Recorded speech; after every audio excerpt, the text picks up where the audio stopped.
यह वीडियो जरा गौर से सुनिएगा।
ये शरीर नाथ पिता के नयन में उत्पन्न हुआ है और मन तथा नाथ से भी भरा है, इसलिए उसे चांडाल की तरह त्याग कर ब्रह्म रूप होकर जो कृतार्थ है।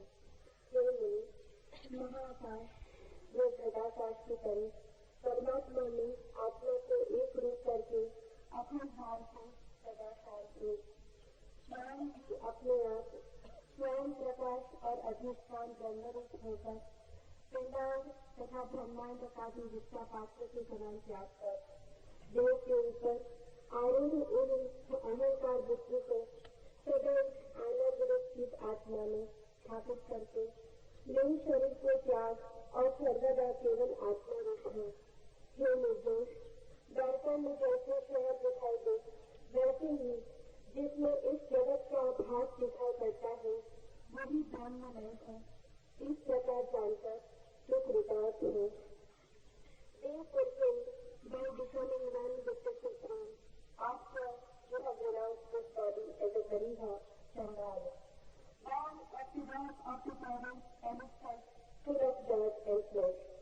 Also, be ever in peace without interruption by making the self one with the Supreme, as the ether in the earthen jar is one with the great ether, Mahakash.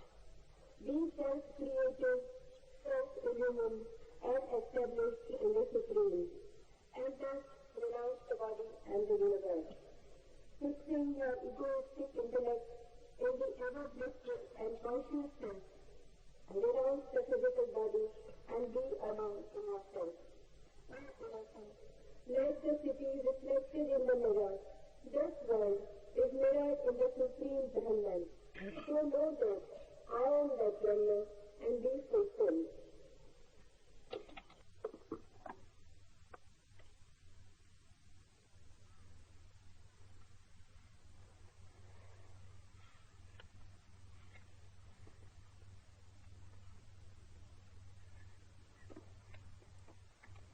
शरीर को भी हम बाहर से ही जानते हैं।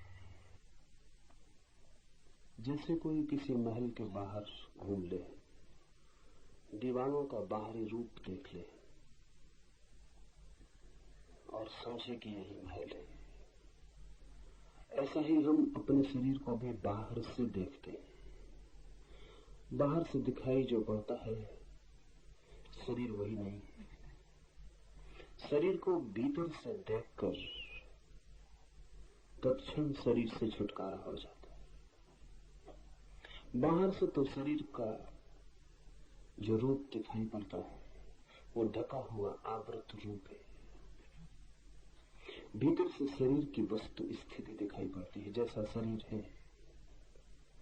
बुद्ध अपने साधकों को भेजते थे मरघट, लाशों को देखने के लिए, हड्डियों को देखने के लिए, खोपड़ियों को देखने के लिए। शरीर भीतर से वैसा है, सब ढका है चमड़ी के आवरण में। अन्यथा शरीर से इतनी आसक्ति, इतना मोह, इतना ममत्व पैदा न हो।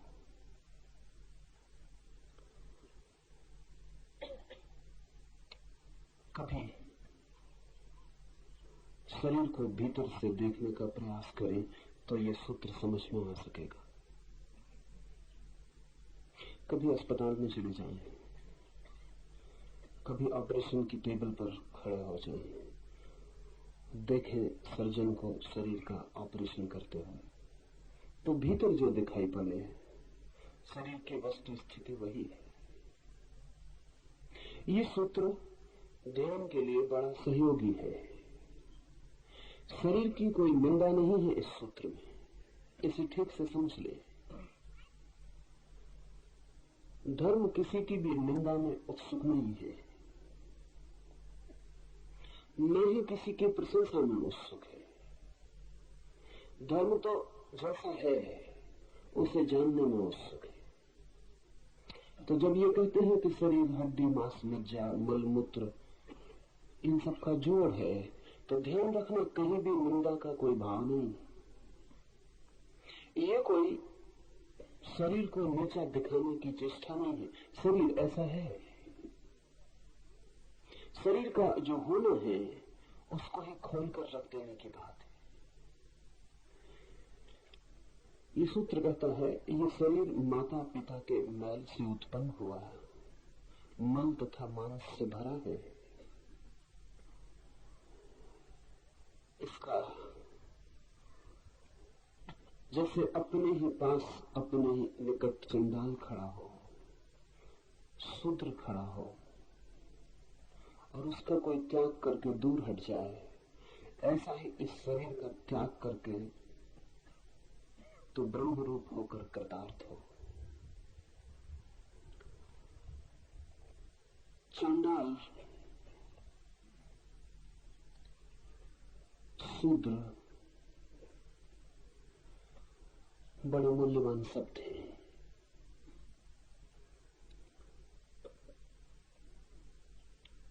प्राचीन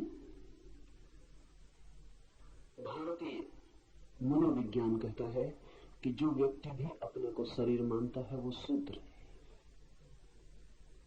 शूद्र का अर्थ है जिसने अपने को शरीर मान रखा है। ब्राह्मण का अर्थ है जिसने अपने को ब्रह्म जान लिया। ब्राह्मण कोई ब्राह्मण के घर में पैदा होने से नहीं होता, नहीं कोई शूद्र किसी शूद्र के घर में पैदा होने से शूद्र होता है। शूद्रता का और ब्राह्मणत्व का कोई भी संबंध घरों से नहीं है, परिवारों से नहीं। शूद्र एक मनोदशा है, ब्राह्मण भी एक मनोदशा है। सभी लोग शूद्र की तरह पैदा होते हैं, कुछ ही लोग ब्राह्मण की तरह होकर मर पाते। सारा जगत शूद्र है।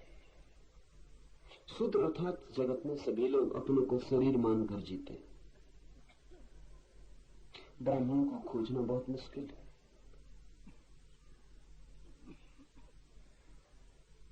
ब्राह्मण के घर में पैदा होना कोई कठिन बात नहीं, ब्राह्मण होना बहुत मुश्किल है। उद्दालक ने अपने बेटे श्वेतकेतु को कहा है कि श्वेतकेतु तू जा ऋषि के आश्रम में और ब्राह्मण होकर लौट। श्वेतकेतु ने पूछा लेकिन ब्राह्मण में हूं ही, ब्राह्मण का पुत्र हूं। तो उद्दालक ने बड़े मीठे वचन कहे और बड़े तीखे। उद्दालक ने कहा हमारे घर में ऐसा कभी नहीं हुआ कि कोई सिर्फ हमारे घर में पैदा होने से ब्राह्मण हुआ। हम वस्तुतः ही ब्राह्मण होते रहे। तो तू जा गुरु के आश्रम में और ब्राह्मण होकर वापस लौट। बाप से कहीं ब्राह्मणत्व मिला है, गुरु से मिलता है। और हमारे घर में नाम मात्र का ब्राह्मण कभी भी नहीं हुआ। हम सदा ही ब्राह्मण होते रहे हैं। तू जा, और जब ब्राह्मण हो जाए तो वापस लौट आना। ये सूत्र कहता है, शूद्र की भांति, चांडाल की भांति इस शरीर से दूर हट जाओ। दूर हटना भी नहीं पड़ता, समझ में आ जाए कि दुर्गंध है, समझ में आ जाए मलमूत्र है, समझ में आ जाए मांस मज्जा है, दिखाई पड़ जाए, दूर हटना शुरू हो जाता है। हम खिंचते हैं वहां, आकर्षित होते हैं वहां जहां सोचते हैं सुगंध है, सुवास है, हटने लगते हैं वहां से, विकर्षित होते हैं वहां से जहां लगता है दुर्गंध है। शरीर के पास रहने का जो मन है हमारा, वो शरीर के संबंध में हमारे अज्ञान के कारण ही है। हमें पता ही नहीं कि शरीर हमारा क्या है। तो शरीर को भीतर से देखें, अपने ही सर्जन बन जाए, अपने को ही उघाड़े। चमड़ी बहुत मोटी नहीं है, बहुत पतली है, और चमड़ी के भीतर जो छिपा है उससे हम कितना राग बना लेते हैं, और इस भांति जीने लगते हैं जैसे वही हमारा सब कुछ होना है। तो जुड़ जाते, बंध जाते। शरीर की ठीक ठीक स्थिति ख्याल में आने लगे तो आप पाएंगे दूर हटना शुरू हो गया। हटना भी नहीं पड़ता है, हटना शुरू हो जाता है। फिर तो पास आना हो तो चेष्टा करनी पड़े, लेकिन हम शरीर के पास हैं, उसका एक ही अर्थ है कि हमने कभी शरीर को भीतर से देखा नहीं। हम भी अपने शरीर को दर्पण में देखकर जानते हैं। दर्पण में जो दिखाई पड़ता है वो हमारे शरीर का बाह्य आवरण।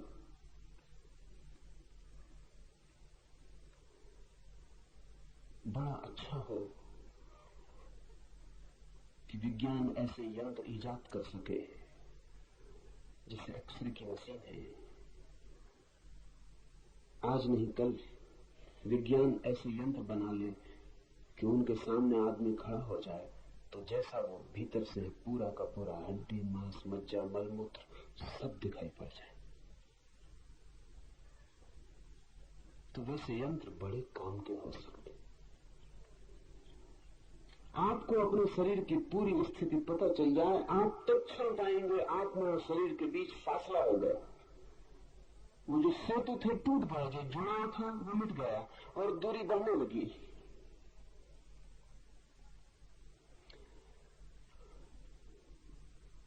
उपनिषद के ऋषियों ने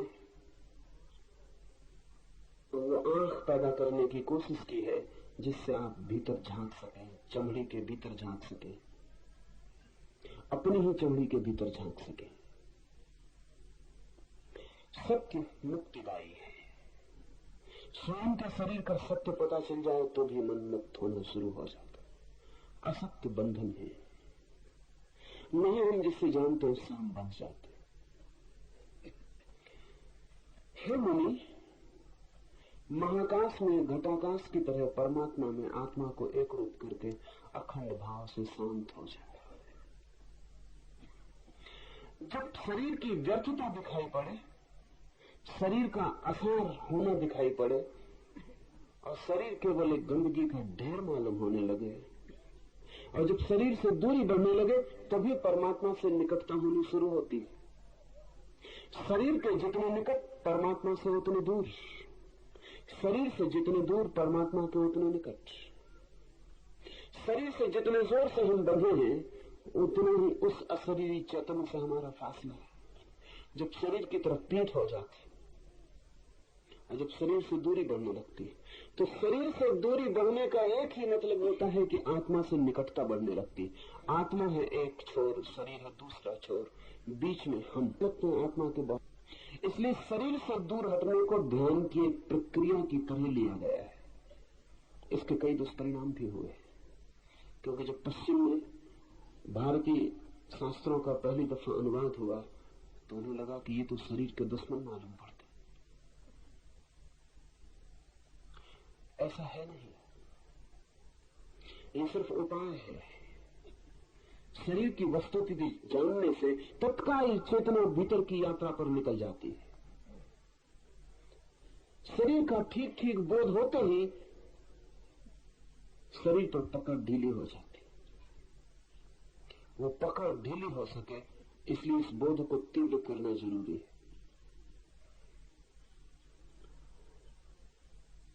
मृत्यु पर चिंतन, शरीर की वस्तु स्थिति पर मनन, उघाड़ कर शरीर का जो रूप है उसे आंख के सामने कर लेना, विधियां हैं ध्यान की। इनसे आदमी भीतर की तरफ सरकना शुरू हो जाता है और वो सरकना सहज हो जाता है, इसलिए चेष्टा नहीं करनी पड़ती। अगर आप शरीर को बिना समझे भीतर की तरफ जाना चाहते हैं तो अति कठिनाई होगी, क्योंकि मन तो शरीर में लगा ही रहेगा, जुड़ा ही रहेगा। बुद्ध का एक भिक्षु एक गांव से निकलता है, सुंदर है बहुत। ध्यान में उसके सौंदर्य को और भी गरिमा देती है। मौन भीतर सघन हुआ है तो उस मौन की किरणें उसकी आंखों और उसके चेहरे से और भी प्रकट होने लगी। वह आभा मंडित हो गया है, एक वेश्या उस पर मोहित हो जाती। रविन्द्रनाथ ने एक बहुत मधुर गीत इस घटना पर लिखा है। वो वेश्या उतर के अपने महल से नीचे आती है और उस भिक्षु को निवेदन करती है कि उसका महल में एक रात विश्राम कर ले। वो भिक्षु कहता है, निमंत्रण अस्वीकार करना हमारा नियम नहीं, आऊंगा, लेकिन अभी समय नहीं आया। जब तुम्हारे शरीर की वास्तविक स्थिति प्रकट हो जाएगी तब मैं आऊंगा।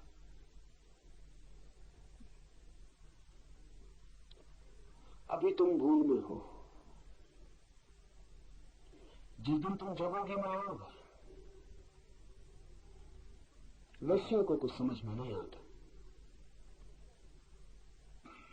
वेश्या का मतलब यह है कि शरीर की भाषा के अतिरिक्त जिससे और कोई भाषा समझ में नहीं आती। इसलिए ये मत सोचना कि कोई पत्नी है तो वेश्या नहीं है। शरीर की ही भाषा समझ में आती हो तो वेश्या ही है। जब तक आत्मा की भाषा समझ में ना आए तब तक कोई वेश्या होने से ऊपर उठ नहीं सकता। और वेश्या का मतलब स्त्री में समझना, वैश्य भी।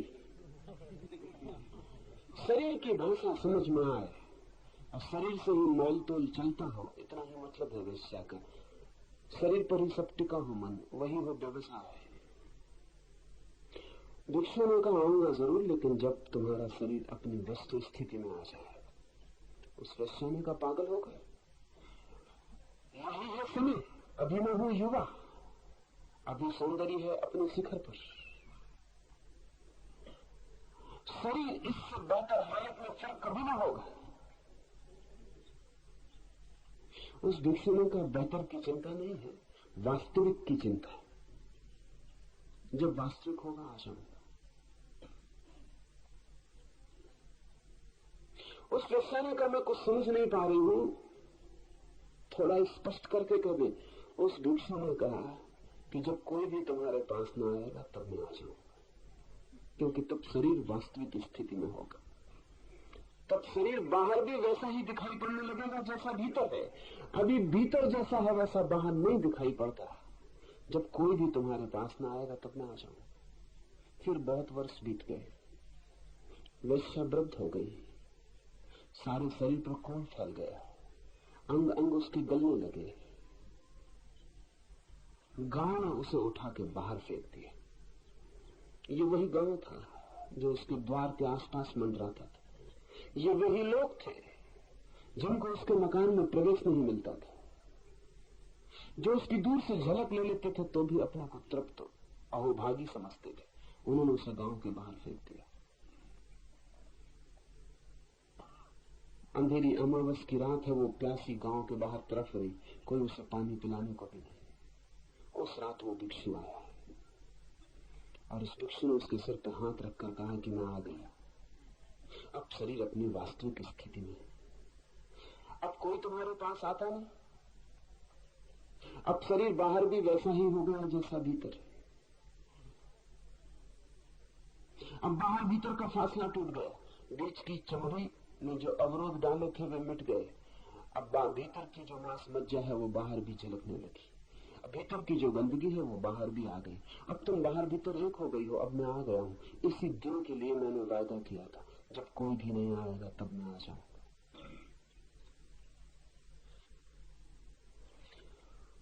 रही मेरी बात, उस भिक्षु ने कहा, मुझे तो उस दिन भी ये दिखाई पड़ता था जो आज बाहर आ गए, तुम्हें नहीं दिखाई पड़ता था।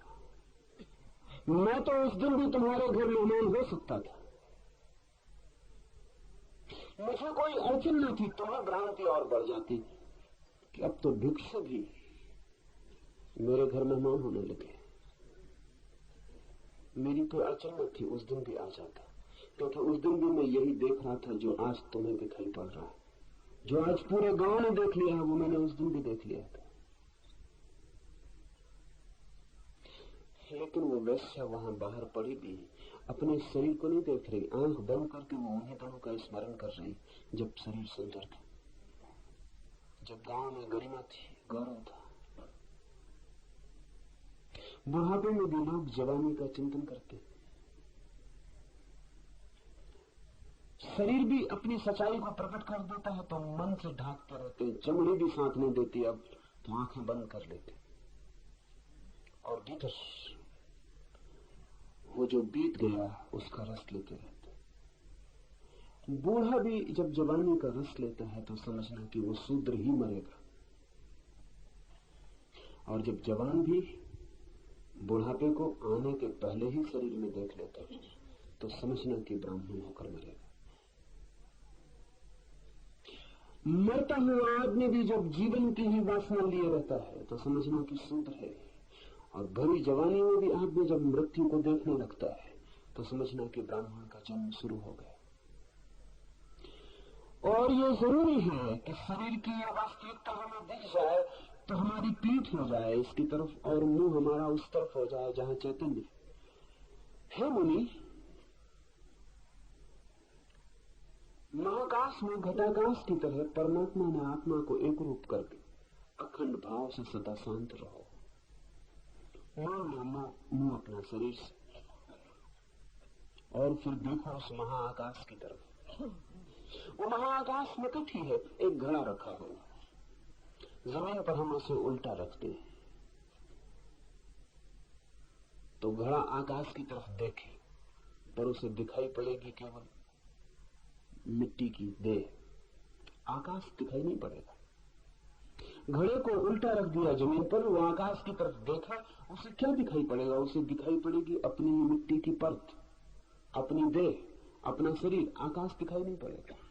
फिर घड़े को हम सीधा रख दें और घड़ा आकाश की तरफ देखे, मुंह आकाश की तरफ है, तो अब घड़ा देख पाएगा कि देह में नहीं हूं, और अब घड़ा ये भी देख पाएगा कि जो छोटा सा आकाश मेरे भीतर है वही आकाश बाहर है, और हम दोनों के बीच कहीं भी कोई अंतराल नहीं। हम दोनों अविच्छिन्न हैं। सतत मैं ही फैलता चला गया हूं इस आकाश में, सतत ये आकाश ही मुझ तक चला आया है, और बीच में कहीं कोई अवरोध, कहीं कोई सीमा, कहीं कोई दीवार नहीं। ठीक ऐसी ही घटना घटती जब आप शरीर की तरफ देख रहे होते हैं तो आप उल्टे घड़े की तरह रखें, आपको शरीर दिखाई पड़ता है। जब आप शरीर से मुंह मोड़ते हैं आप सीधे घड़े की तरफ हो गए। अब आपका मुंह आकाश की तरफ खुलता है।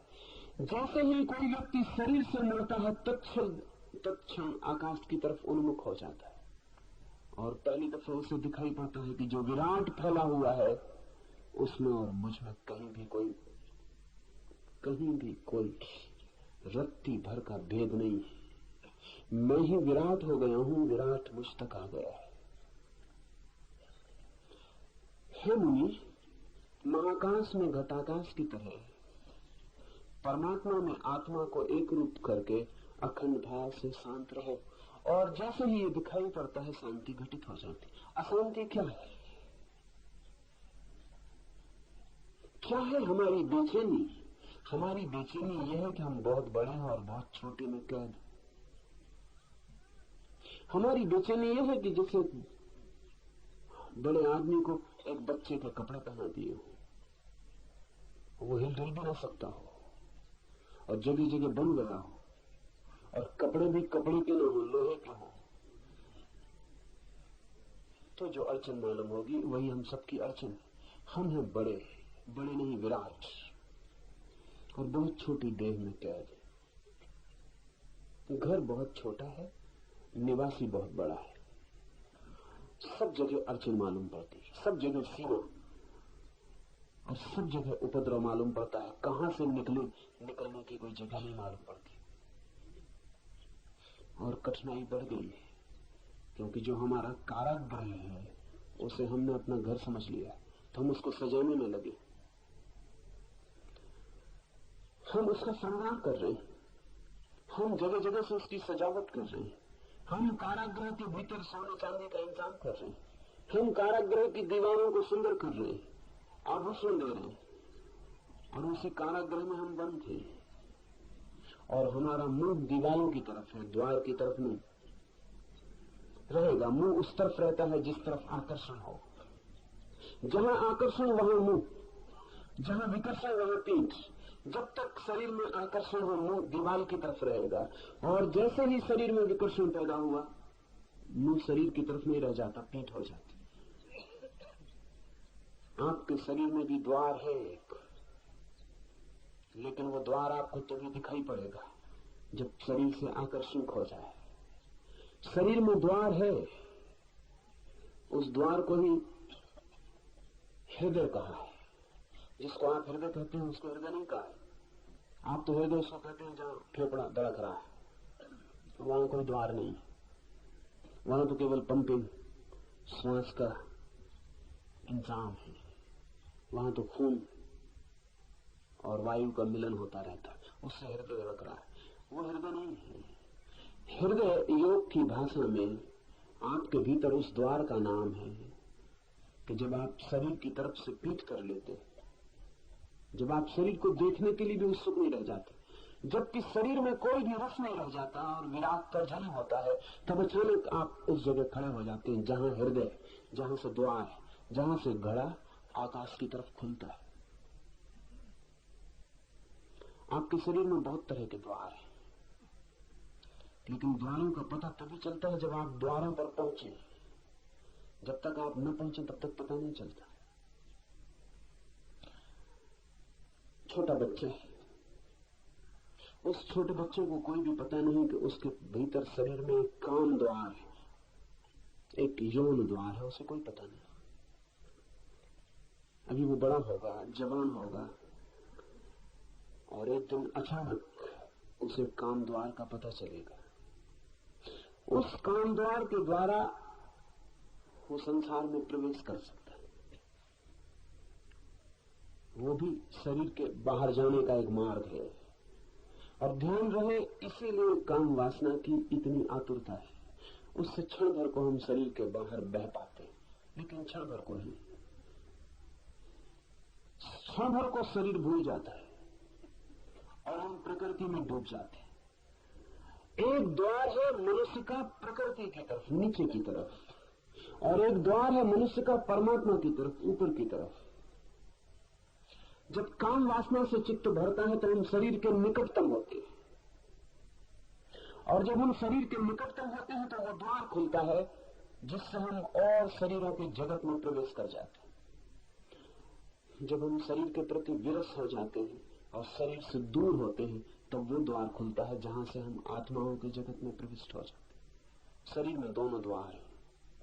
शरीर में वो द्वार है जो पदार्थ की तरफ जाता है, और वो द्वार भी जो परमात्मा की तरफ। लेकिन शरीर के प्रति विरस हो जाए, ऐसा सोच सोच के नहीं होगा। ऐसा आप मन में सोचते रहे कि शरीर हड्डी मांस मज्जा है, कुछ भी नहीं, सोचने से नहीं होगा। सोचना तो बताता है कि आपको पता नहीं, इसलिए सोच रहे हैं। अनेक लोग जिंदगी हो गई यही भाव करते रहते हैं बैठ के कि शरीर में क्या रखा है, लेकिन उनको मालूम है कि रखा है, तभी ये भाव करते हैं। ये बार बार कहने की जरूरत क्या है कि शरीर में क्या रखा है? ये वो अपने को ही समझा रहे हैं, अपने ही मन को समझा रहे हैं कि मन मत पर शरीर की बातों, शरीर में कुछ रखा नहीं, लेकिन ये मन कौन है जो शरीर में लग रहा है? ये वही है, वे खुद। और मन का रस अभी कायम है, इसलिए तो समझाना पड़ता है। नहीं, ये सूत्र समझाने का नहीं है, इसको आप दोहराना मत। इसको बैठ के आंख बंद करके आप दोहराना मत। ये सूत्र उद्घाटन का है। इस सूत्र को समझकर आंख बंद करके शरीर के भीतर खोजना कि क्या ये सूत्र सच कहता है कि मांस मज्जा है। इसको मान मत लेना, इसको मान के खतरा हो जाएगा, आप दोहराने लगेंगे। इसकी खोज करना, तलाश करना। हो सकता है ऋषि मजाक कर रहा हो सकता है झूठ बोल रहा हो। ऋषियों ने जो भी कहा है वो विश्वास करने के लिए नहीं है, खोजने के लिए। अपने भीतर खोजना, टटोलना अपनी हड्डियों को, अपने मांस में अपने पंजों को गपाना और खोजना, अपनी खोपड़ी को छूना और देखना वहां क्या है, और सब तरफ से अपने शरीर से परिचित होना। जिस दिन ये परिचय हो जाएगा, और इसमें देर क्या है, ये तो आज हो सकता है। ये शरीर तो आपको मिला ही हुआ है, लेकिन आपने कभी इसकी खोज नहीं की, इसको आपने कभी जांचा पड़ता नहीं। और ऐसा अजीब है आदमी कि आपको तो माफ भी किया जा सकता है। मैं ऐसे डॉक्टर्स को जानता हूं जिनका सारा अध्ययन, जिनकी सारी शिक्षा हड्डी मांस मज्जा की है, वे भी इतने ही मोहित है शरीर में। एक डॉक्टर का भी शरीर में मोहित होना चमत्कार है। इसका मतलब है अंधापन गजब का है। अंधापन का कोई हिसाब नहीं। ये सर्जन की तरह ये डॉक्टर टेबल पर शरीरों को काटता रहता है, और फिर भी मजनू की तरह लैलाओं के गीत गाता रहता है। तो चमत्कार इसको कहना चाहिए। ये ताबीज वगैरह निकाल देते हैं साईं बाबा, ये कोई चमत्कार नहीं है। चमत्कार ये है कि ये आदमी रोज काटता है मांस मज्जा को, और जब शरीर को खोलता है तो दुर्गंध की वजह से नाक बंद कर लेता है। एक एक हड्डी से, एक एक नस से परिचित है। भीतर सुंदर जैसा कुछ भी नहीं है।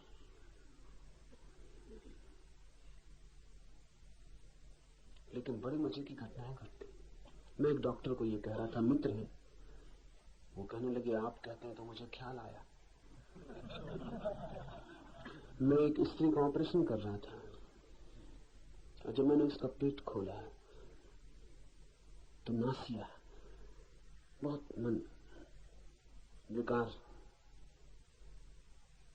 वो सब जो दिखाई पड़ा उससे मन बहुत विकृत हो गया, और बड़ी घबराहट भीतर मालूम होने लगी। ये एक तरफ चल रहा है, और उस डॉक्टर ने मुझे कहा, ईमानदार आदमी है, कि एक तरफ चल रहा है और पास में मेरे नर्स खड़ी है, उसमें मेरा रस भी चल रहा है।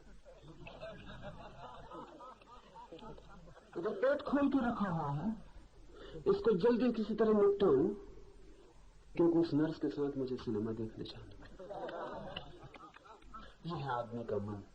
हम अपने को धोखा देने में इतने कुशल हैं। ये मैं वही करेगा, ये जाके अभी नर्स का हाथ हाथ में ले लेगा और बिल्कुल भूल जाएगा कि हाथ क्या है।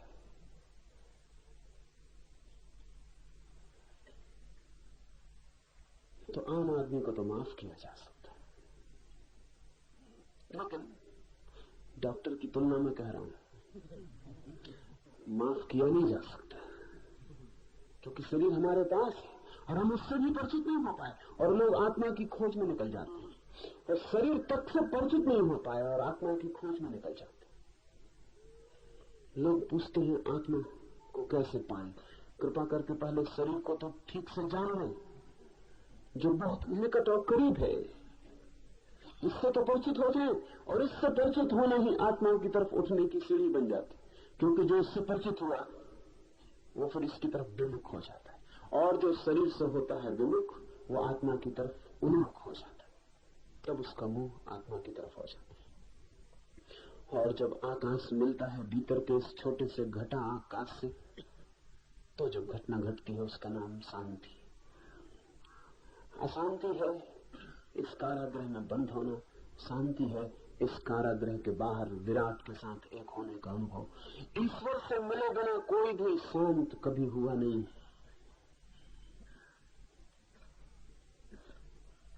इसलिए जब जितने भी आप उपाय करते हैं शांत होने के, वो व्यर्थ जाएंगे। कमोबेश अशांति हो सकती है, कभी अशांति ज्यादा कभी कम, बस जिसको आप शांति कहते हैं वो कम अशांति का ही नाम है, इससे ज्यादा नहीं। नॉर्मल अशांति, साधारण अशांति हो तो आदमी कहता सब शांत, सब ठीक चल रहा है। अशांति थोड़ी बढ़ जाती तो थोड़ी दिक्कत मालूम होती। मनुष्य कहते हैं कि हमारा धंधा कुल इतना है कि हम तुम्हें सामान्य रूप से पागल रख सके। दो तरह के पागल हैं दुनिया में, बस दो तरह के आदमी ही हैं। असाधारण रूप से पागल, उनको हमें पागल खाने में रखना पड़ता है। साधारण रूप से पागल दुकानों में, दफ्तरों में, सब जगह बैठे हुए। इनके बीच जो फर्क है वो डिग्री का, मात्रा का। इनमें से कोई भी उचक दुकान से एकदम पागल खाने में जा सकता है, कोई अड़चन नहीं।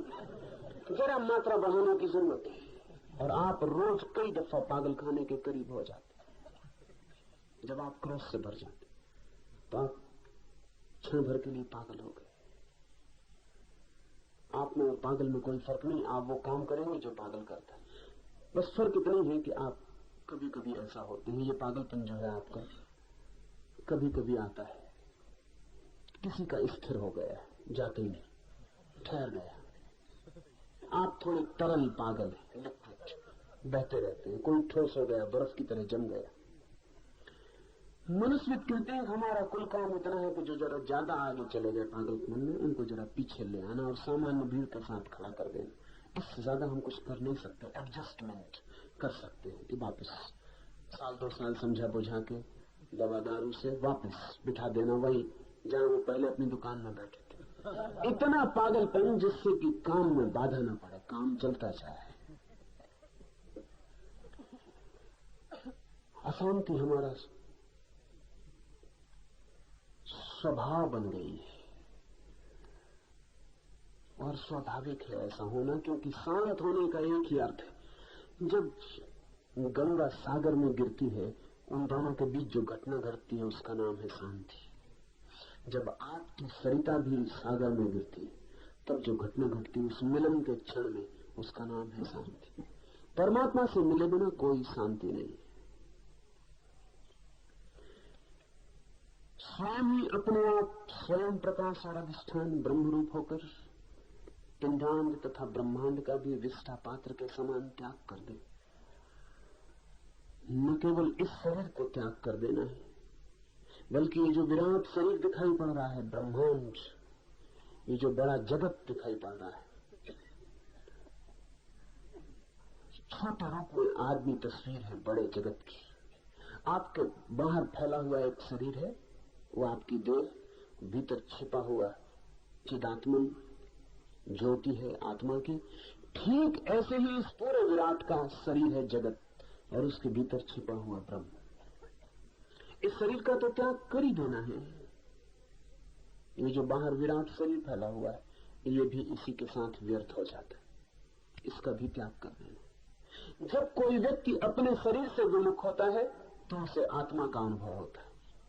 इस शब्द को ठीक से समझ लें।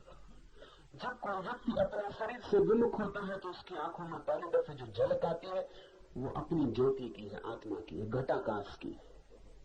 और जब कोई व्यक्ति सारे जगत के ब्रह्मांड शरीर से भी विमुक्त हो जाता है, तब उसे जो अनुभव होता है वो ब्रह्म ज्योति का है। आत्मा और परमात्मा में इतना ही फर्क है। आत्मा का मतलब है आपको छोटी सी ज्योति का अनुभव हुआ, परमात्मा का अर्थ है अब आप महासूर्य के समक्ष खड़े हो गए। अपने शरीर से छूटकर आत्मा का अनुभव होता है और ब्रह्मांड से छूटकर परमात्मा का अनुभव होता है। पर दोनों में मात्रा का ही फर्क है। इसलिए जो आत्मा तक पहुंच गया उसे कोई अड़चन नहीं है, उसे कोई बाधा नहीं, वो दूसरी छलांग भी आसानी से ले सकता है। देह के ऊपर आरूढ़ हुए अहंकार बुद्धि को सदैव आनंद रूप चिदात्मा में स्थापित करके लिंग शरीर को त्याग और सर्वदा केवल आत्मा रूप हो। सतत ये मुख आकाश की तरफ बना रहे, यही संन्यास का अर्थ है। गृहस्थ चेष्टा करके कभी कभी एक झलक पा लेता है, फिर लौट आता है अपने घर में। ग्रस्त का मतलब आप समझ लेना, ग्रस्त का मतलब शरीर में जो लौट लौट आता है। ग्रह से मतलब उस घर का नहीं है जिसमें आप रहते हैं, ग्रह से अर्थ इस घर का है जिसमें आप पैदा हुए। इसमें जो ठहर गया है उसका नाम है ग्रस्त। कभी कभी झलक भी मिल जाती है, फिर लौट लौट आता है। कभी कभी घड़ा सीधा भी हो जाता है, फिर उलट हो जाता है, फिर ठहर जाता है। उल्टा होना आदत हो गई। आदत की वजह से उल्टा होना सीधा मालूम पड़ता है, आदत की वजह से। इतने दिन तक उल्टे रहे हैं कि आदत की वजह से वही ठीक मालूम पड़ता है। अगर एक आदमी को जन्म के साथ शीर्षासन करवा दिया जाए और वो शीर्षासन किए ही बड़े किए जाए, तो किसी दिन अगर उनको सीधा खड़े होने को कहा जाए तो वो कहेगा क्या उल्टा खड़ा करवा रहे हैं। सब होता है, क्योंकि उनकी आदत तो एक पड़ गई कि सिर के बल खड़ा होना। एक छोटी सी जाति है दक्षिण अमेरिका में, एक छोटे पहाड़ पर 300 लोगों का कबीला है। एक मक्खी है वहां जिसके काटने से सभी लोग अंधे हो जाते, तो 300 ही लोग अंधे हैं। छोटी सी आदिवासियों की जाति। सब बच्चे आंख वाले पैदा होते हैं, लेकिन 3 महीने के भीतर अंधे हो जाते, क्योंकि 3 महीने के भीतर वो मक्खी काट ही लेती है। इसलिए उस कबीले को पता ही नहीं कि आंखें होती, और 3 महीने के बच्चे को तो क्या पता चलेगा कि आंख है, बाकी तो सब अंधे हैं। 3 महीने के भीतर हर बच्चा अंधा हो ही जाएगा। अगर उस कबीले में कभी कोई आंख वाला पैदा हो जाए तो निश्चित ही उस कबीले के डॉक्टर उसकी आंखों का ऑपरेशन कर देंगे, क्योंकि बिल्कुल अस्वाभाविक मालूम पड़ेगा। आंख कहीं होती, किसको होती? किसी को नहीं होती। तो कुछ भूल हो गई प्रकृति की, ऑपरेशन कर देना जरूरी हो जाए। अंधा होना स्वाभाविक है, आदत बन गई। हम जैसे हैं वो स्वाभाविक लगता है, जरूरी है कि स्वाभाविक हो। इसे थोड़ा ठीक से समझ लें। आदत स्वभाव मालूम पड़ सकती है, लेकिन आदत स्वभाव नहीं। आदत और स्वभाव में फर्क क्या है? आदत का मतलब है जिसे हम करते रहे हैं इसलिए करते चले जा रहे हैं। स्वभाव का अर्थ है कि हम अपना सब करना भी छोड़ दें तो वो होता रहेगा, उसे करना नहीं पड़ता। आदत है हमारी शरीर के साथ बंधे होने की, जन्मों जन्मों की, अनंत जन्मों की। ये स्वभाव नहीं है। इसलिए एक दफा आपको ठीक अनुभव हो जाए स्वभाव का तो ये आदत टूट जाएगी, लेकिन झलकें मिल सकती हैं, और झलक मिलती है तो उससे कोई अंतर नहीं पड़ता। झलक जैसे बिजली कौन जाए, फिर अंधेरा घना हो जाए। पुरानी आदत में फिर हम वापस सेटल हो जाते, फिर स्थापित हो जाते।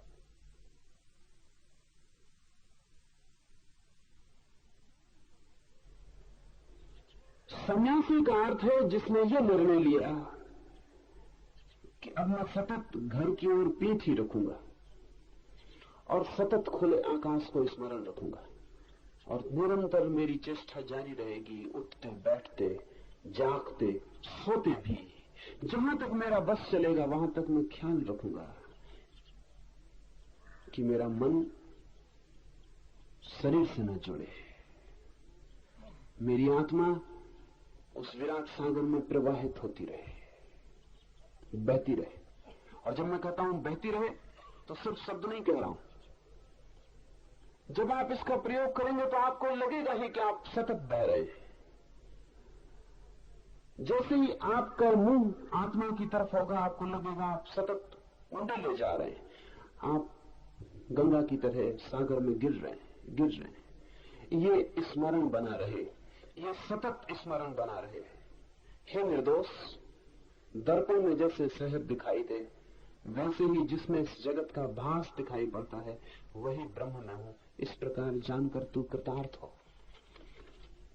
जिससे दर्पण में प्रतिबिंब दिखाई पड़ता है, लेकिन दर्पण में जो प्रतिबिंब दिखाई पड़ता है वो वास्तविक नहीं। वास्तविक तो दर्पण ही जिसमें प्रतिबिंब दिखाई पड़ता है। लेकिन आपको ख्याल हो या ना हो, जब आप दर्पण देखते हैं तो दर्पण नहीं दिखाई पड़ता, प्रतिबिंब दिखाई पड़ता है। जब आप दर्पण के सामने खड़े होते हैं तो आपने कभी ख्याल किया कि आप दर्पण देख रहे हैं? आप चेहरा देख रहे होते, दर्पण नहीं देख रहे होते।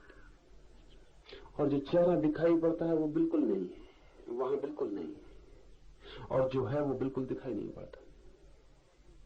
अगर ऐसा दर्पण बनाया जा सके जिसमें आपको चेहरा न दिखाई पड़े तो दर्पण आपको दिखाई ही नहीं पड़ेगा।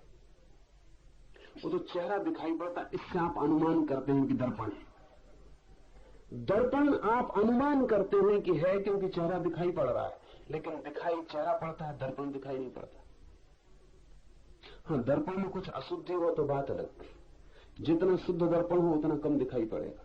अगर हम बिल्कुल निर्दोष दर्पण बना सके तो हमें दिखाई ही नहीं पड़ेगा।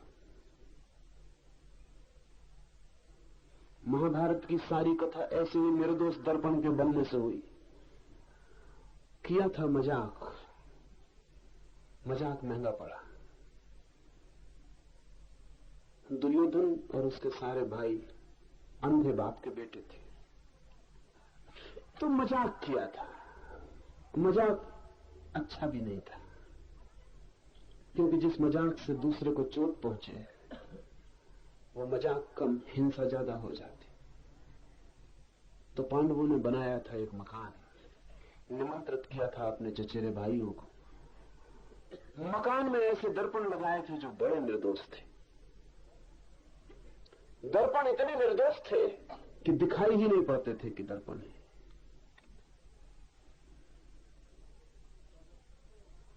तो अगर दर्पण दरवाजे के सामने लगा था तो दरवाजा दिखाई पड़ता था, दर्पण दिखाई नहीं पड़ता था। दुर्योधन बेचारा उन दरवाजों से निकलने की कोशिश में सिर टकरा गया, उसका गिर पड़ा। द्रौपदी हंसी, उस हंसी से सारा महाभारत पैदा हुआ। उस हंसी का बदला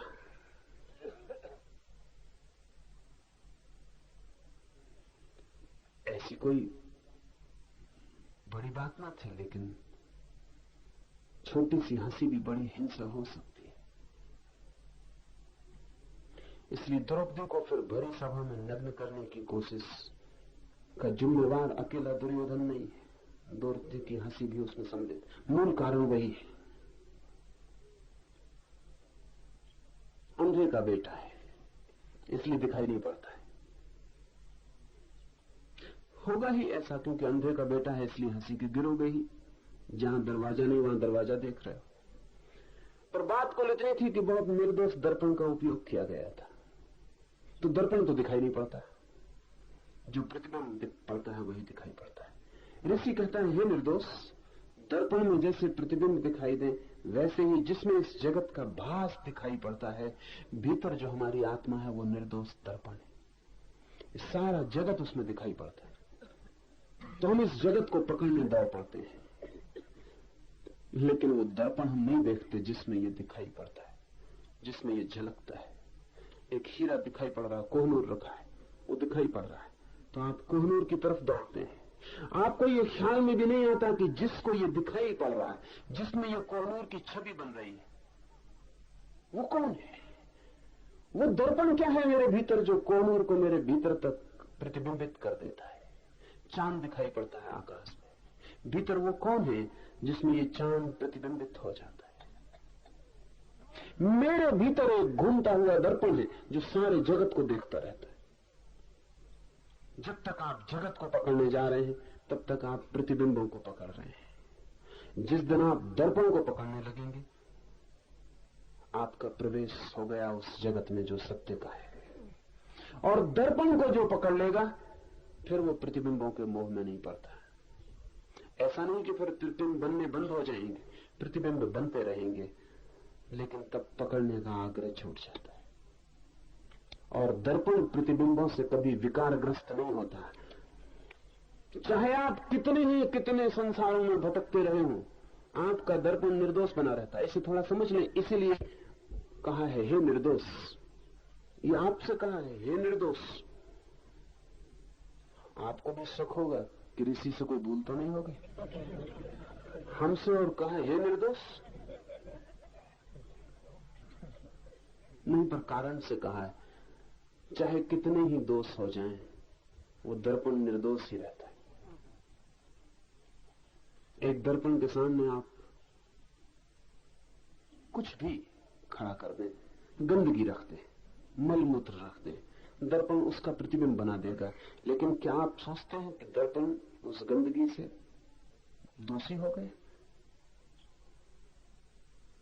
गंदगी हटा दें, दर्पण वैसी का वैसा है, कहीं कोई रेखा भी न छूट जाएगी उस गंदगी की। तो आपके दर्पण के सामने बहुत कुछ घटता रहा है, लेकिन सामने ही घटता रहा है, दर्पण में कुछ भीतर जाता नहीं, जा सकता नहीं। इसलिए कहा है निर्दोष। यह बहुत बुनियादी फर्क है। ईसाईयत कहती है कि अपने दोष छोड़ो, हिंदू चिंतन कहता है जानो कि तुम निर्दोष हो ही।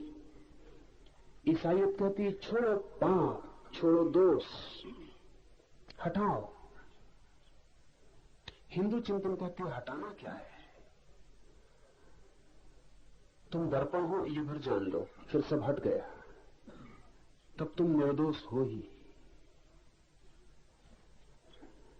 बात एक ही है। अगर कोई हटाने में भी लग जाए तो सामने से दर्पण के अगर सब दोष हटा दिए जाएं तो दर्पण निर्दोष मालूम पड़ेगा। तो था ही। इस छोर से भी शुरू किया जा सकता है। जैन और हिंदू चिंतन का भी फर्क यही है। इसलिए बहुत मजे की बात है,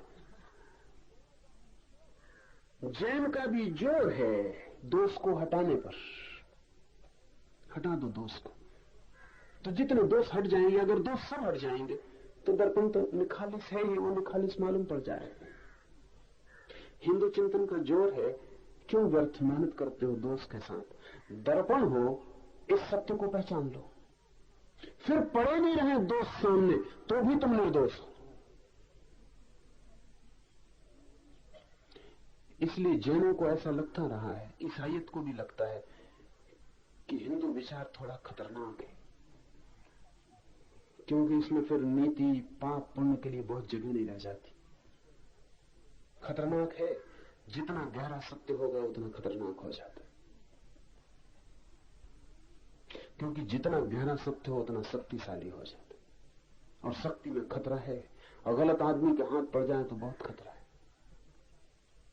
और अक्सर गलत आदमी शक्ति की तलाश में होते हैं, उनके हाथ में पड़ जाते हैं। पर हिंदू विचार है बहुत गहन, और बात इसकी है कि भीतर जो तुम्हारा चेतन है वो मात्र दर्पण है, जस्ट ए मिरर, मात्र दर्पण। उसमें तुमने जो भी देखा है वो बाहर है, भीतर कभी कुछ गया नहीं है। हालांकि भीतर दिखाई पड़ता है। दर्पण के सामने कोई चीज रखो तो जितनी बाहर होती उतनी भीतर दिखाई पड़ती।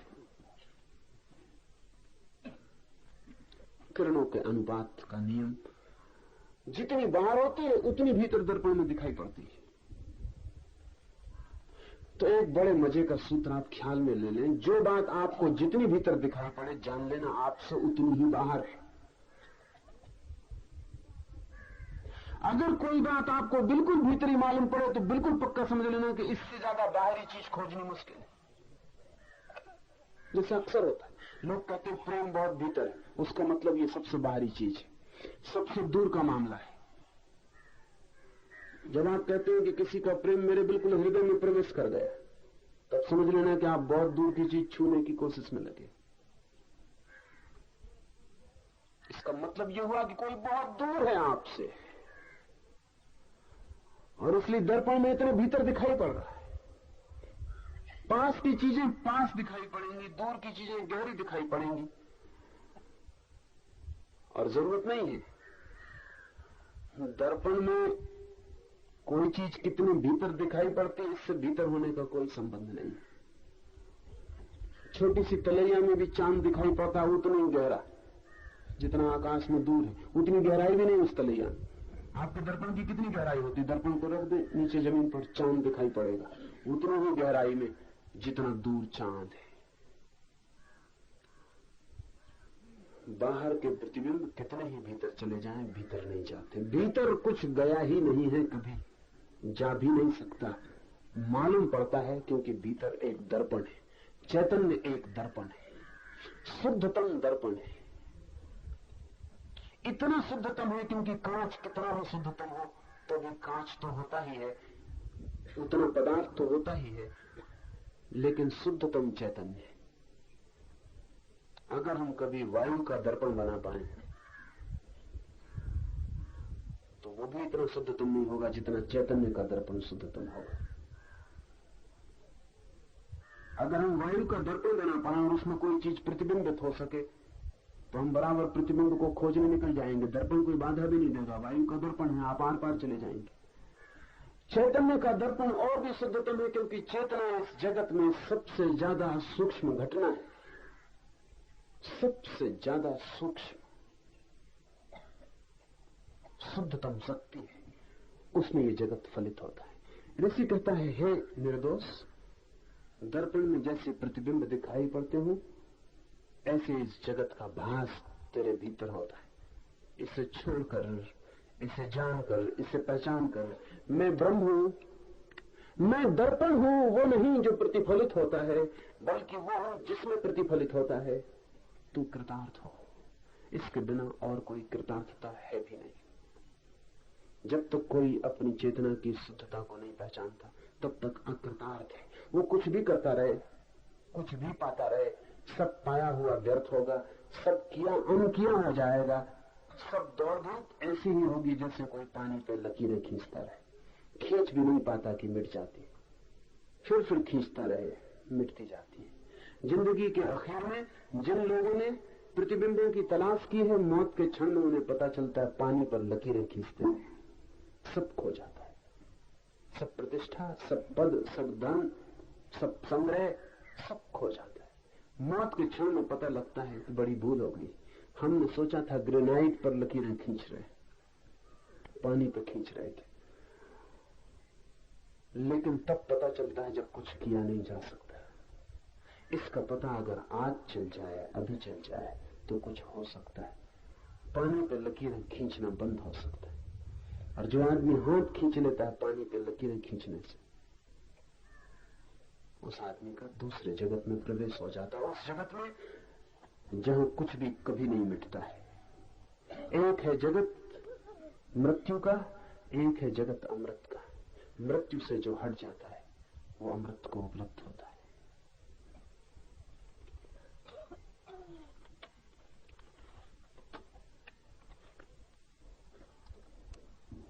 Man is embodied, but man is not a body at all. Body is just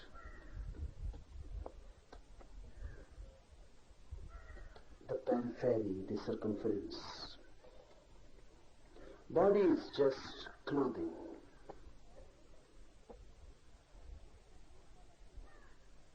And not only this sutra says that the very attraction towards the body, the attachment to the body, is based on a very false notion about the body. Really, we never encounter our bodies. Whatsoever we know about our bodies is known from without, as if you have seen your body in a mirror. So you don't know what body in reality is. Look at your body from the within. Then you will not encounter beauty. Then you will encounter filth, ugliness. Then you will encounter something totally different. Then it is not a beautiful face. The mirror has given you the beautiful face. When you look at your body from within, when you enter your body from within, you will meet bones, skeleton, a totally different world, never encountered. Go to a hospital, look at the ill bodies, diseased bodies. Go to an operation table, look into the body being operated. Go to a cemetery, look at the dead bodies. Go to a funeral,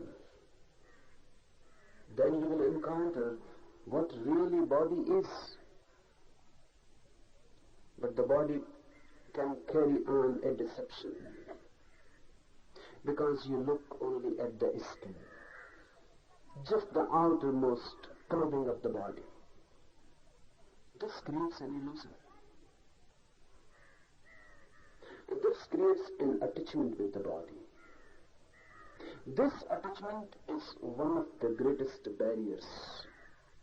Unless it is broken, unless you are removed away from your body, you cannot enter into the dimension of the spiritual. Attached to the body, you are not facing the spiritual dimension, you are facing the body, and through the body the world. You are facing the body, and through the body, through the senses, the world. That's why you encounter matter and matter and matter. People go on asking, where is the soul? Where is the divine?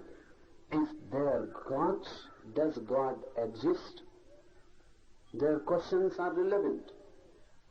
Not because there is no God.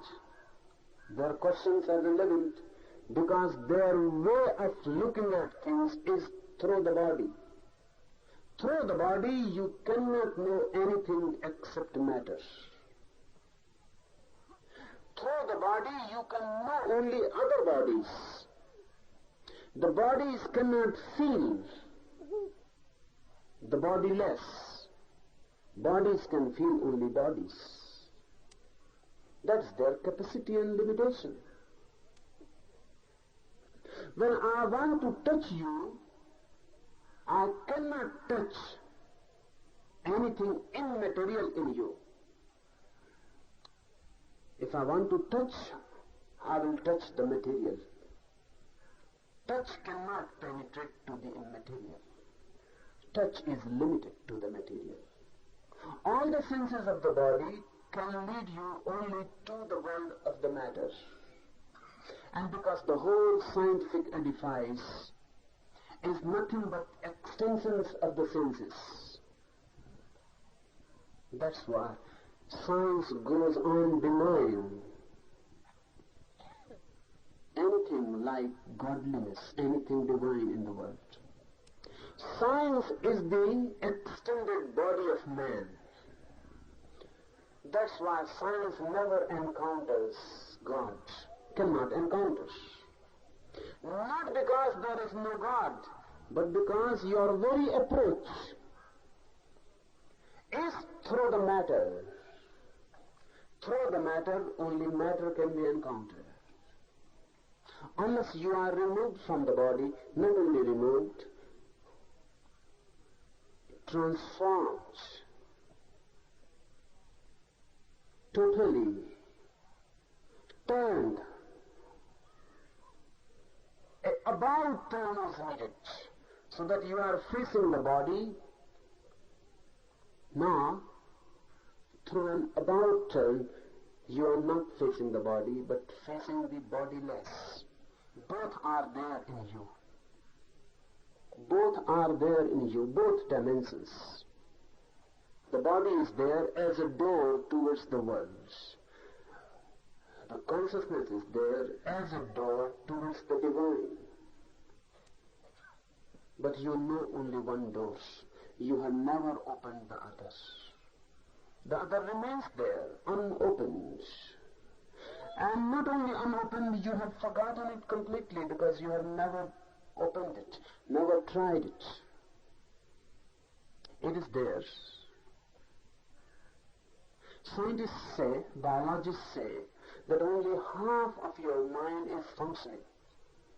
The half mind is non-functioning.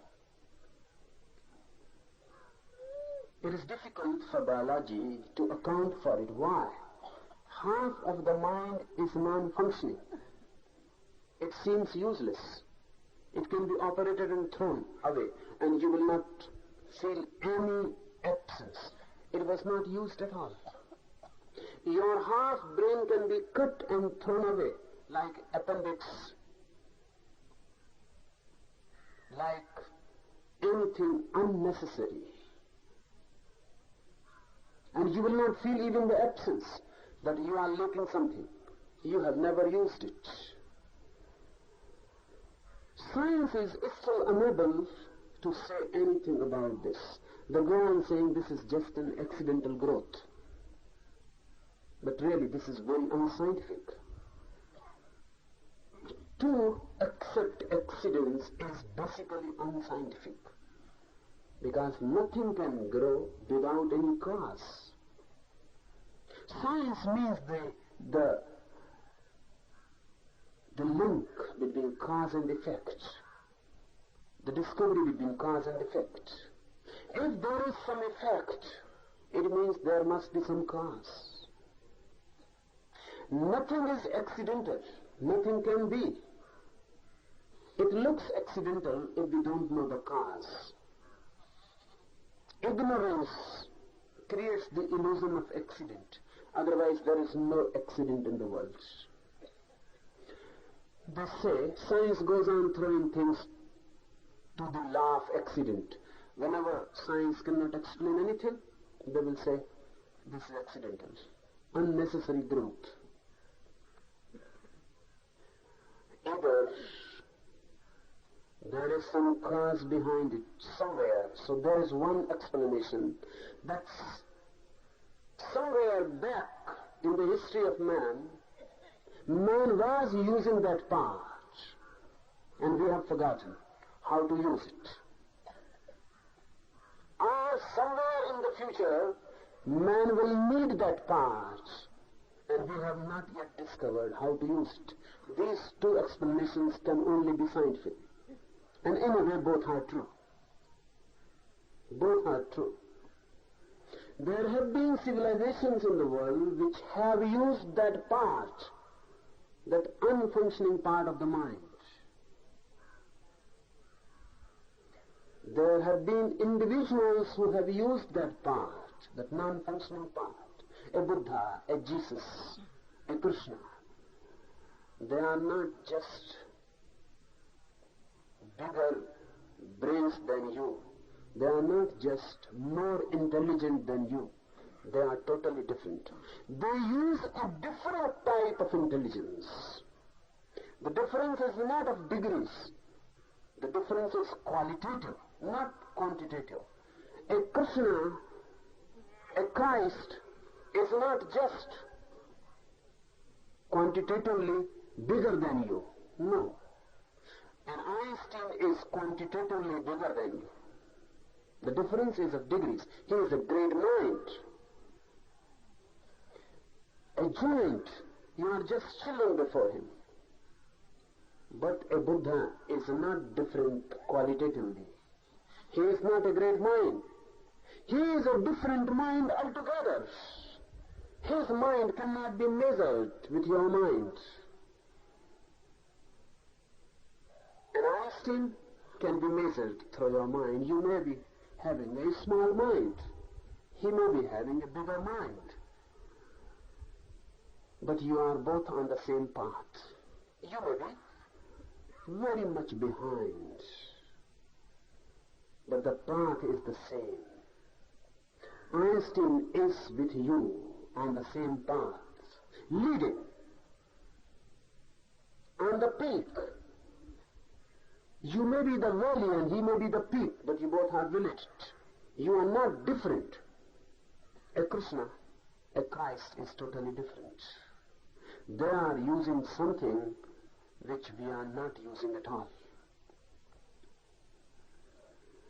They are using a different dose. They are not looking at the world from the body. They are looking at existence from consciousness. They are not coming to meet you through the body, they are coming to meet you through consciousness. That is the second door. This sutra is concerned with the second door. How to open it? The first basic requirement is create a distance between you and your body. A distance is needed. Otherwise you cannot take the about turn. A space is needed. Create a distance. How can you create a distance? You cannot force a distance. The distance happens if you can become aware of the reality of the body, what body is. If you become aware of the ugliness, the filth, the inner reality of the body, your attraction disappears. You are not to make it disappear, it disappears. The moment you know the filth of the body, suddenly your attachment is no more there. You have taken the about turn. In the disappearance of attachment, attraction, the turning, the about turn happens. And for the first time you encounter another door in you. Jesus says, knock and the doors shall be opened unto you. About what doors he is talking? Knock and the doors shall be opened unto you. What doors? He is talking about this door. Move away from the body, create a distance. Let your back be towards the body, and suddenly you are facing a door you have never faced. And this door is not locked. That's why Jesus says knock, and knock is enough. This door is not locked. Just a knock, and the doors shall be opened unto you. They are waiting for centuries and centuries, for millennia, to be knocked. That's why Jesus says, ask, and only for asking it shall be given to you. Knock, and just a knock is enough. No key is needed, there is no lock.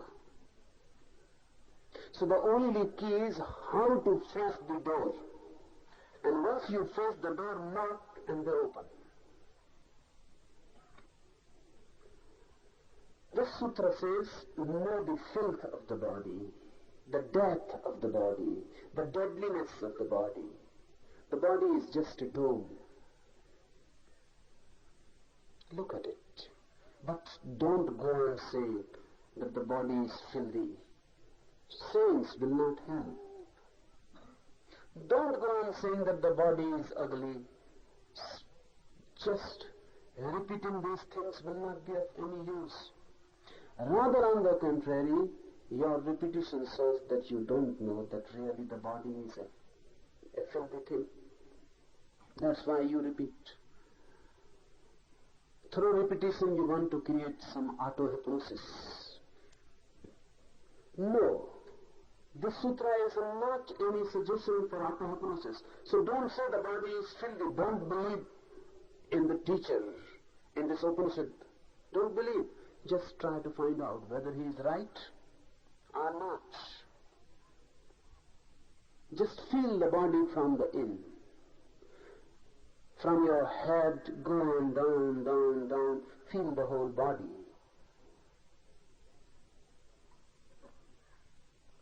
Then suddenly you will become aware that the Upanishad is saying a truth, a very valuable truth. and truth itself is the turning, then you need not to turn yourself. Truth itself is the turning. You see a diamond, you are attracted, you are pulled. You begin to move towards the diamond. Suddenly you see it is not a diamond, just an ordinary stone. The pull has disappeared. The movement stops. If you are attracted towards the body, and everyone is attracted, remember, how you know that you are attracted towards the body? You may not have felt it consciously that I am ever attracted with my own body. But if you are attracted to anyone's body, another's body, that shows you are unaware of the fact what your body is. If you are attracted to a beautiful body, if a man or a woman, it shows you don't know what body is. If anybody becomes attractive to you, it shows that you have not known your body. Otherwise, nobody can be attractive. If you know your body and the reality, then all attraction towards bodies will disappear suddenly. Then this whole world of bodies becomes a filth. Then you are not pulled. The pull disappears. Then you don't gravitate towards the bodies. The gravitation disappears. And then a new law begins to function. Remember, there are contrary laws in nature. While one law operates, another cannot operate. When the one law disappears, is not operating, the opposite law starts operating. If you are pulled by bodies, you are pulled by matters. If this goes on, you will be again and again pulled to matter. This is what sex is. This is what biological reproduction is. One goes on reproducing oneself again and again. More bodies, more bodies, more bodies. You go on being pulled by matter continuously. When you are attracted to a beautiful body, male or female, to what you are attracted? If you ask the biologists, they will say to certain hormones, to certain chemicals. A feminine body is constantly creating certain hormones in it. Those hormones create the pull. You are attracted. A subtle pull is there. It is chemical. A feminine body has a different magnetism. A male body has a different magnetism. That magnetism goes on working. If you have a magnet, then the iron is attracted, pulled. Man-woman attraction is again a gravitation, a magnetism, biological, hormonal, chemical, but material.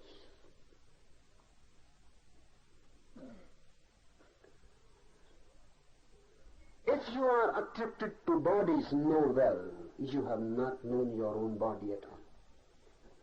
Then, try to know your own body. Don't believe what Upanishad says. Just go in and find out. Observe. Analyze. And find out what your body consists of. What is the stuff the body is made?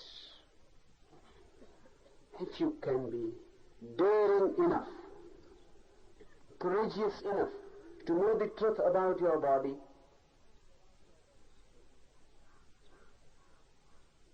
one law will disappear. And you will enter a world of a different force. Gravitation is one force. Gravitation means being pulled downwards. Grace is another force. Grace means being pulled upwards. Or you can say gravitation means being pulled outwards or downwards. Both mean the same. They are synonymous. And you can say grace means being pulled inwards or upwards. Again, both are the same. They are synonymous.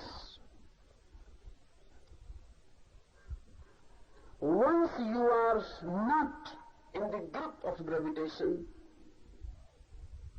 you will be in the grip of grace.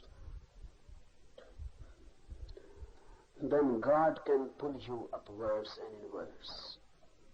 Then you are open, vulnerable to grace, receptive. So find out the facticity of the body. Then attachment disappears. Sex becomes meaningless. The pull of the bodies is no more felt. And you enter another world, of another dimension, of another law. Grace. Now you are pulled inwards and upwards. Then you are available for the divine. As you are now, you are not available for the divine. The divine cannot do anything with you. You are just closed.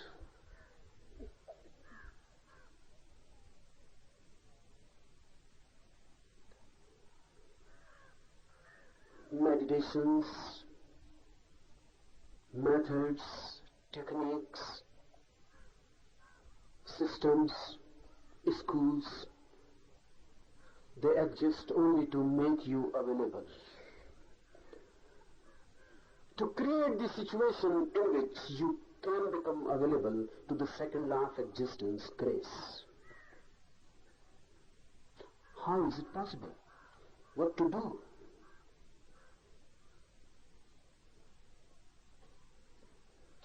Be more conscious of the body. Be more conscious of the constituents of the body. Be more conscious of the desires of the body. Be more conscious of the totality of the body. And then nothing more is needed. You will be facing the door, the closed door. Knock. And the doors shall be opened unto you. And once you enter the second door, you are no more limited in the body. You become joined with the infinite space. That's why man is anguish. Man is anguish, constant anguish, conflict, tensions, anxiety, infinity. Because a very infinite space is being confined, forced to live in a very small body. The infinite is being forced to live in the finite. That creates anguish. That creates uneasiness. Unless you can be infinite again, your anguish is to remain. Man remaining as man is incurable. Man remaining as man is the basic disease, and there is no medicine to cure it. Man is a disease. Unless man becomes divine, he cannot be cured. Create the distance between you and the body. And the more the distance, the nearer you will be to the divine. And this nearness goes on transforming you. Then no effort is needed to transform you. The very law of grace starts transforming you.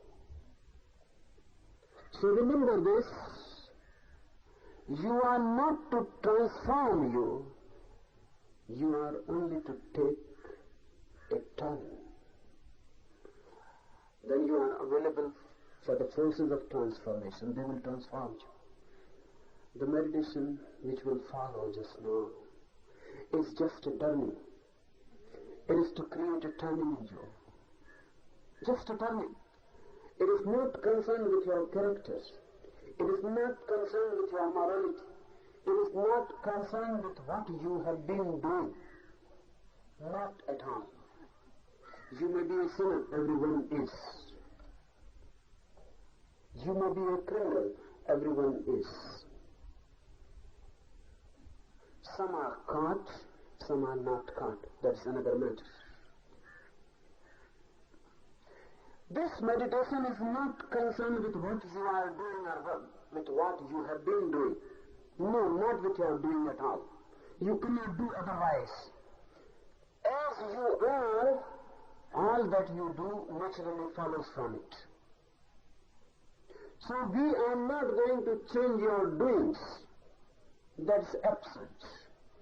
And that cannot be done. And if you go on thinking that you can change your character, your action, your doings, then you are in an illusion. Because if you remain as you are, available to the gravitational force, you cannot change anything. Your actions will be the same. You can change the names, but you cannot change substantially anything. Remember, in the whole life, this life at least, you don't remember the others. In this life, whole life, you have been trying many things to change. Have you succeeded? You have tried not to be angry. Have you succeeded? 50 years, 60 years, 70 years. Really, have you succeeded in creating a state of no anger?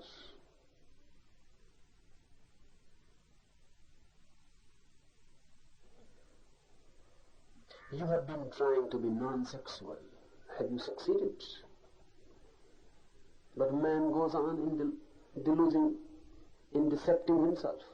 He goes on thinking that I will change. You cannot change as you are, because you are in a gravitational force. You cannot do anything unless you change the law, unless you become available to another law. You cannot change. You will remain angry. You will remain sexual.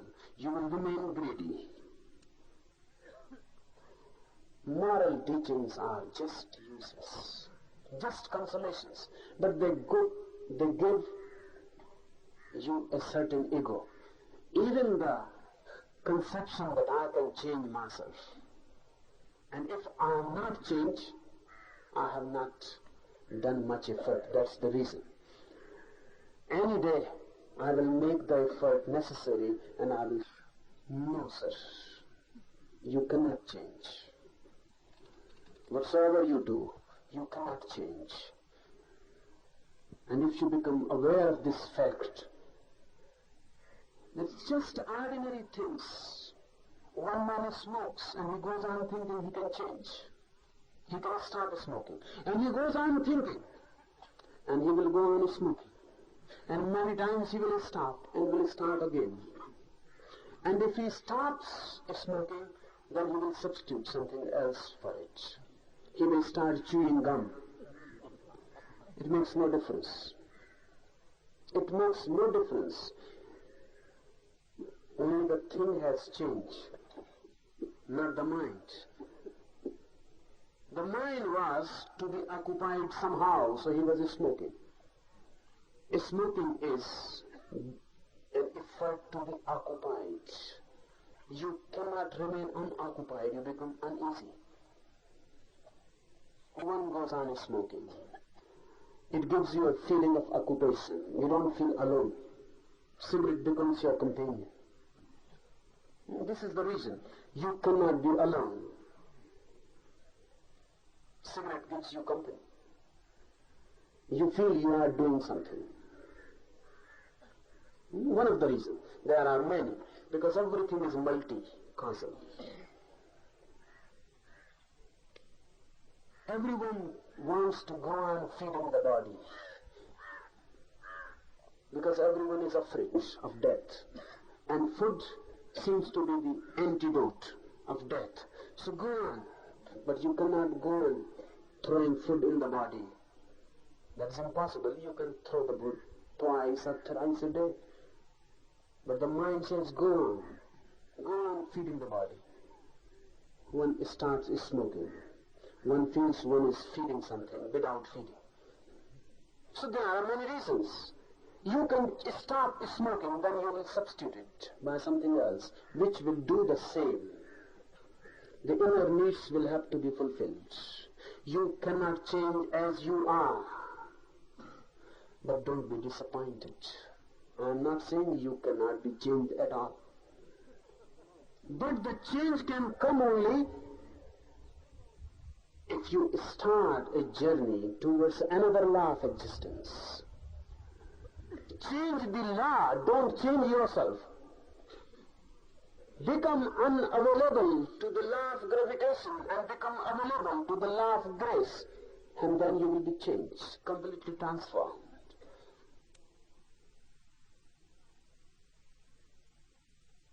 अगर यह video आपको अच्छी लग रही हो तो video को like और चैनल को सब्सक्राइब करें।